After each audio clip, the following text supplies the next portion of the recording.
Mvua ilikuwa inanyesha kwa nguvu, ikigonga mabati kama mawe madogo.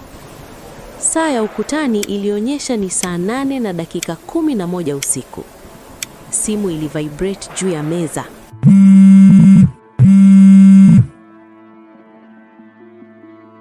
Ujumbe ulikuwa mmoja tu: usipoifungua milango yote ya nyumba yako saa 8 na dakika 20 usiku, utakufa.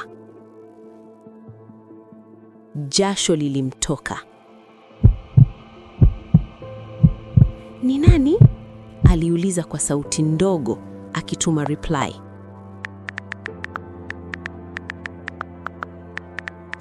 Jibu lilikuja mara moja: unajua. Alitazama chumba cha kulala. Kitanda cha mtoto kilikuwa kitupu, kimefunikwa na vumbi. Hakuna aliyekuwa amekilalia pale kwa zaidi ya miaka 2. Mtoto wake Amani alikufa kwa ajali ya barabarani, au ndivyo alivyowaambia watu. Simu ililia tena.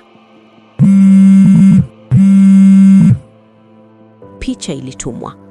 Ilikuwa viatu vidogo vya Amani, vile alivyonunua siku moja kabla ya ajali. Moyo wake ulipiga kama ngoma ya vita. Aliinuka, akafungua mlango wa nyuma, kisha wa mbele na madirisha pia. Mvua iliingia ndani, ikilowesha sakafu. Saa 8 na dakika 18 usiku. Alikimbilia nje. Barabarani kulikuwa kutupu, yaani hakuna chochote. Taa za umeme zilikuwa zikiumba kwa upepo mkali. Alisikia sauti nyuma yake: "Baba!" Miguu ilikufa ganzi. Hakukuwa na mtu. Simu ililia tena. Uliua kwa makusudi. Sasa angalia. Gharika la ghafla lilitokea. Taa zote za mtaa zikazimika. Gari lilipita kwa kasi.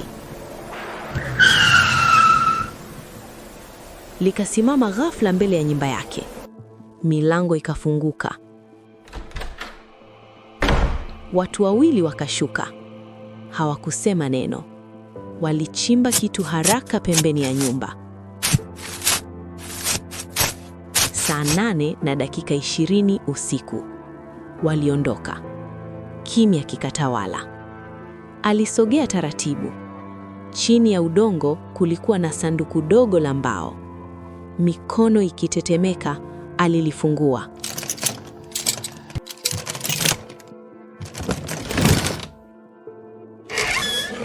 Ndani yake kulikuwa na cheti cha kuzaliwa cha Amani, shati lake na karatasi yenye maneno mawili tu: ukweli huchelewa, lakini haukimbiliki.